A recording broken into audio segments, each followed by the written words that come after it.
Alors,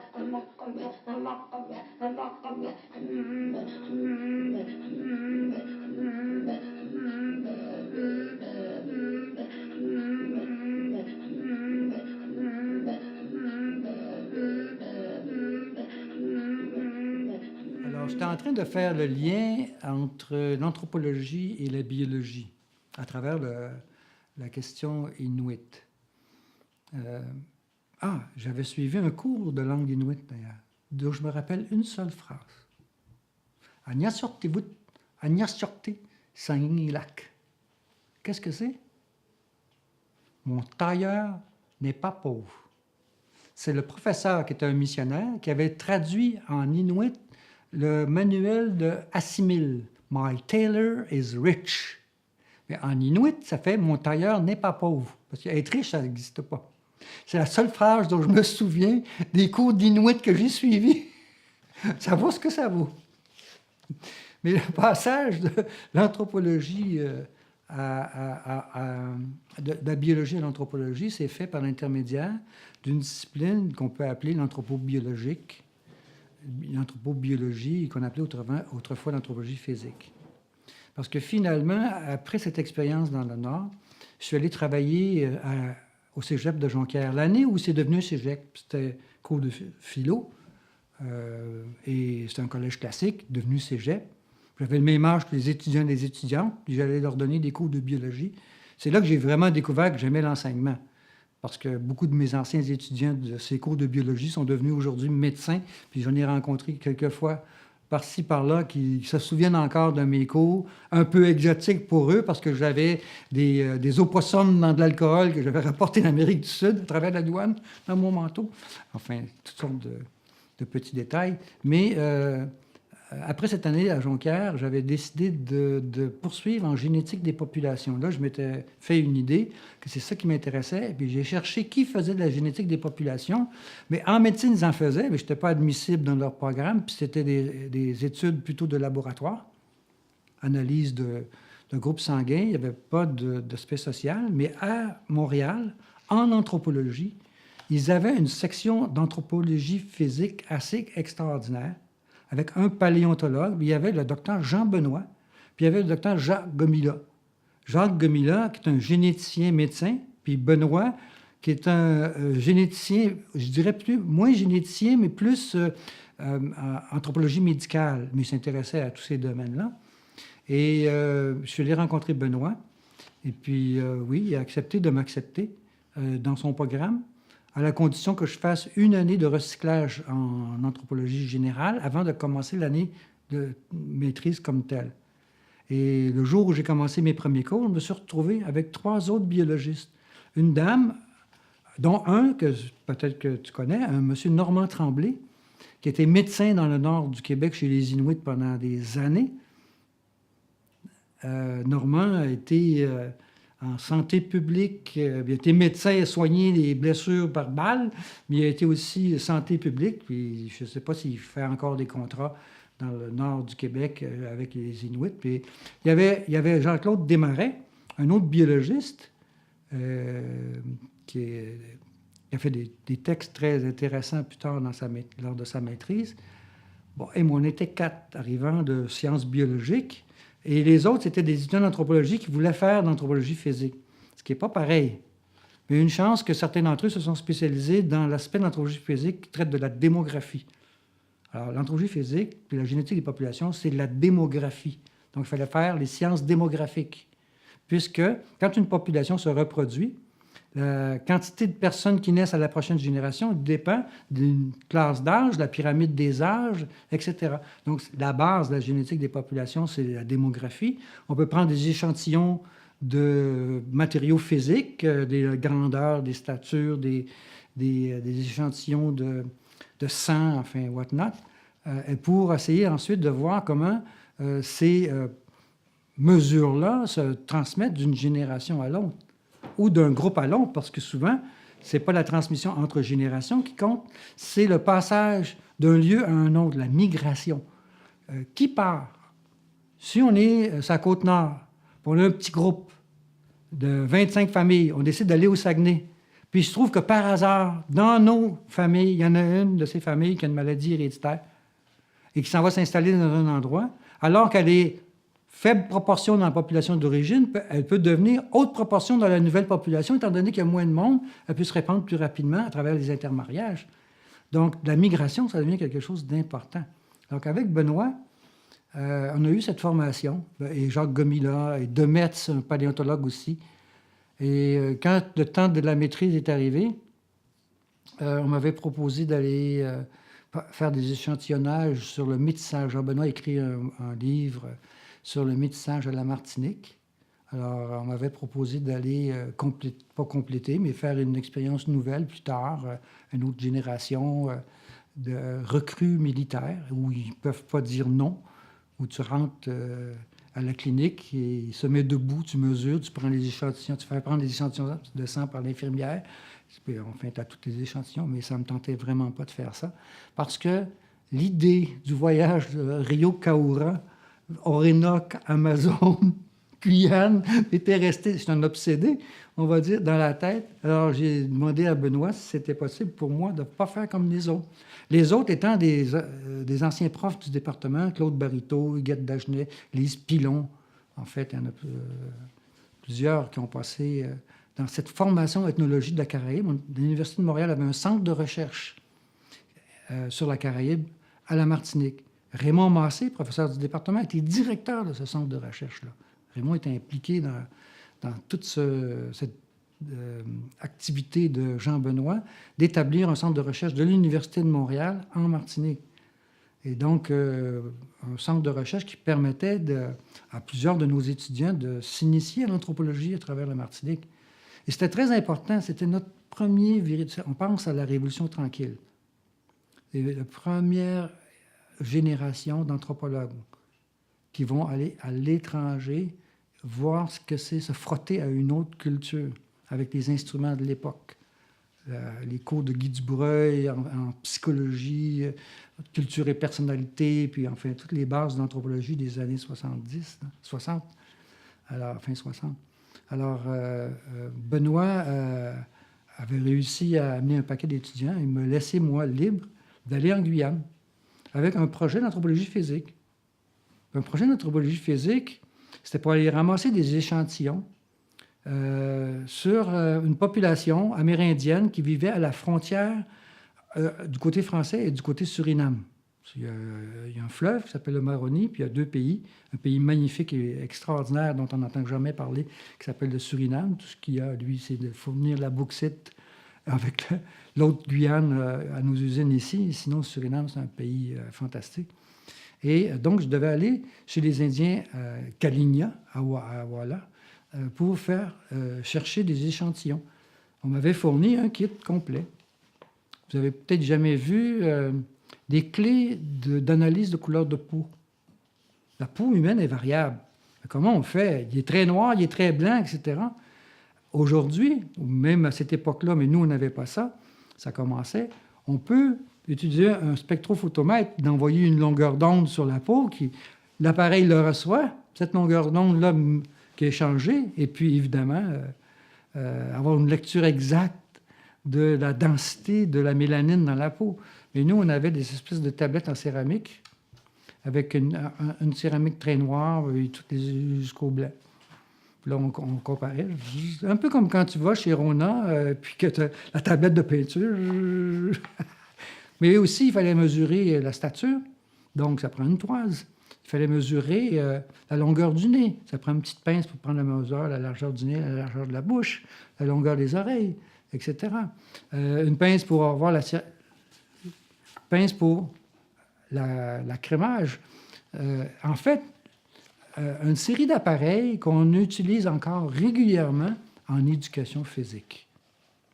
C'est la même technologie qu'on utilisait en anthropologie biologique, en anthropologie physique, que les gens d'éducation physique, quand tu veux savoir si quelqu'un doit faire telle sorte d'entraînement, il faut prendre des plis cutanés, voir l'épaisseur de la graisse, etc., etc.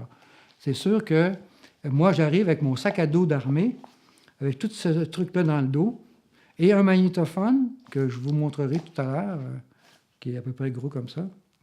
Et je m'arrive chez les Amérindiens.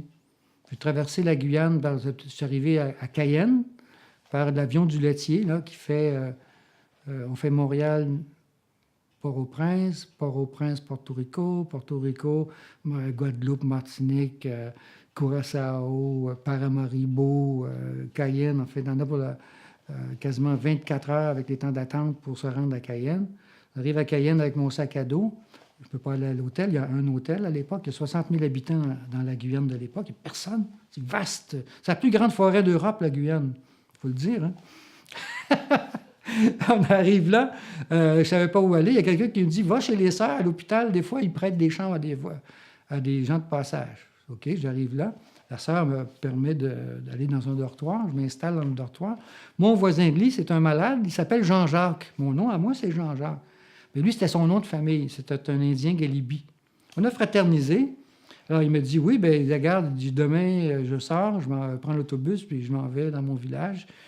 Tu peux m'accompagner si tu veux. D'accord, je suis parti avec lui. Donc, je me suis inséré sur mon premier terrain, seul, avec ce monsieur Jean-Jacques, mon homonyme. Mais rendu là, à Awala, qui est ce petit village, il n'y a pas d'Indiens. Les hommes ne sont pas là, il n'y a que des femmes. Où sont les hommes? Ils sont à Kourou. L'Europe est en train de construire une base spatiale. La base spatiale, pour vous donner une idée, ils ont construit une ville qui ressemble à Sainte-Foy, des bungalows des années 60, en plein milieu de la jungle. Ça prend du monde pour défricher, pour abattre ça. Ça devient un pôle d'immigration. Alors, je m'en vais à Kourou, et ben là, tout le monde est un peu dispersé. C'est pas comme d'être dans un village, puis se présenter aux gens du village, puis voici ce que je viens faire, puis ils vendent ta salade pour dire « Aidez-moi, je suis un pauvre étudiant en maîtrise, si vous ne m'aidez pas, je vais être obligé de retourner chez nous, je vais perdre ma bourse, puis gna gna gna. » Puis tu sais, tu as 20 ans, là. Tu essayes de têter les gens, ça marche en général. Alors, mais sur la route, j'arrête à un endroit, parce que c'est marqué « Village indonésien ».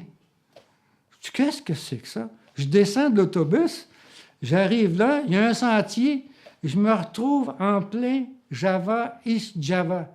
Des gens dans une rizière avec des petits chapeaux pointus, des perroquets. Qu'est-ce que c'est que ça? Je vais frapper à la première maison, et il se trouve que c'est la maison qui s'est marqué Papa Chef. Évidemment, c'est le chef du village. Mais en indonésien, un chef, un leader, c'est papa. C'est le paternalisme institutionnel. Tous les chefs sont papa. Alors, je vais frapper là.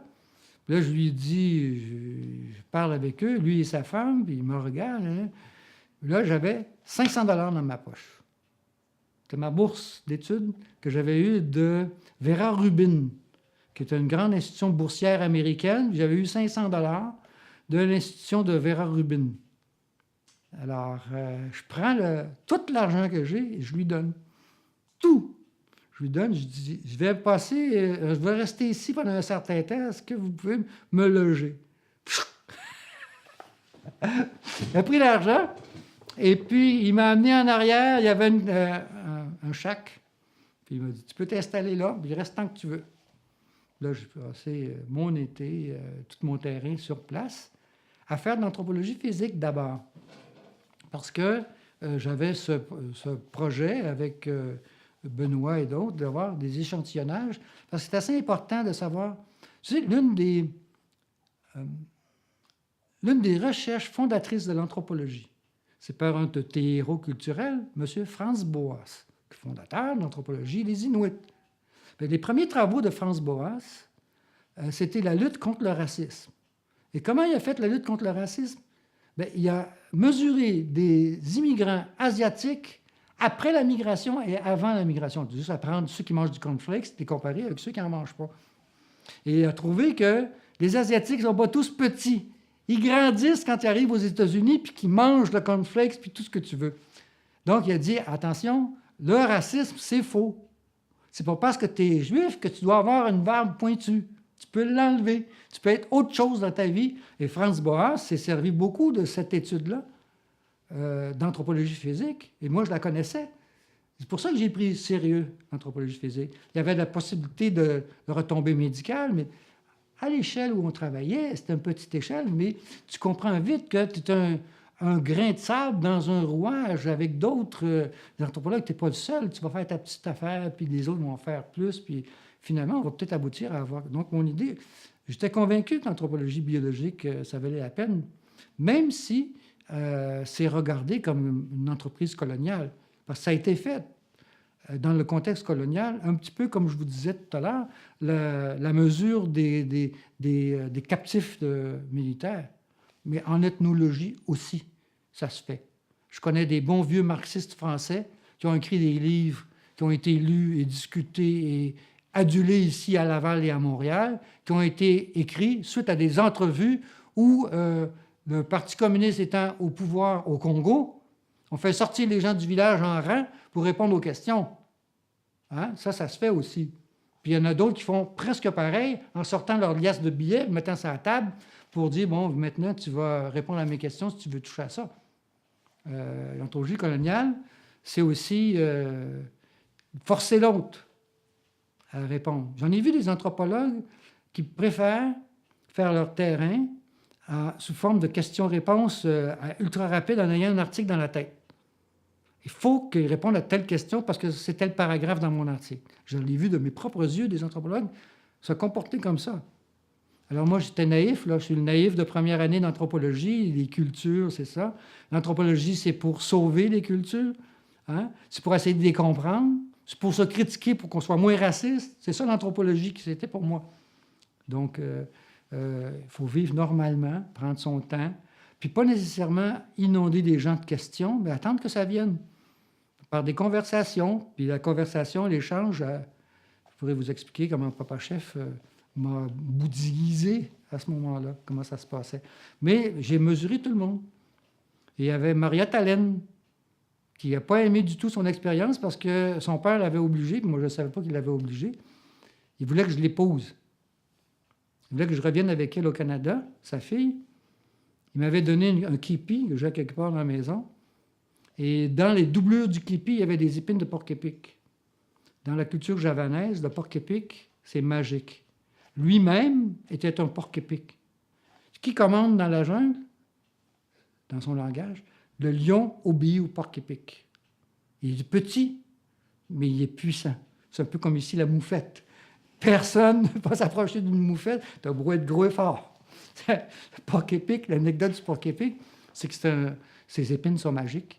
Et donc, il avait mis ça dans le képi qu'il m'avait donné, que j'ai porté pendant que j'étais là-bas, et que j'ai découvert ces épines-là une fois rendu ici. C'était pour que je tombe en amour avec sa fille, que je retourne l'épouser. Mais Maria Tallenne n'avait rien à voir avec ça, rien à faire avec ça, puis surtout pas moi, le maigrichon qui mesurait des gens à son village. Puis elle prenait en note les mesures, les mensurations que je prenais, le matériel, etc. Mais ça devient un petit peu mécanique. Et c'est très difficile. Parce que le paysan travaille dans son jardin, dans sa rizière, il est tout seul. Pas question que tu l'approches, que tu le déranges pendant qu'il travaille. Alors, il vient à la maison le soir, il est fatigué, il prend sa douche. Tic, c'est appareil, il faut dire, je vais vous mesurer avant le repas. Tu ne peux pas, il meurt de faim. Il faut qu'il mange. Après ça, il s'endort. Donc, il y a toute une dynamique, là. Il faut attendre, c'était des musulmans, donc... c'était pas tabou, c'était pas haram de prendre des mesures le samedi. En tout cas, j'organisais mon horaire, mais j'avais du temps libre. Et le chef du village, c'est un gourou. Papa Chef, c'est un gourou. Il fait partie de... En fait, le vrai mot, c'est doukoun, un guérisseur. Et il avait entrepris de pratiquer avec moi ses obligations.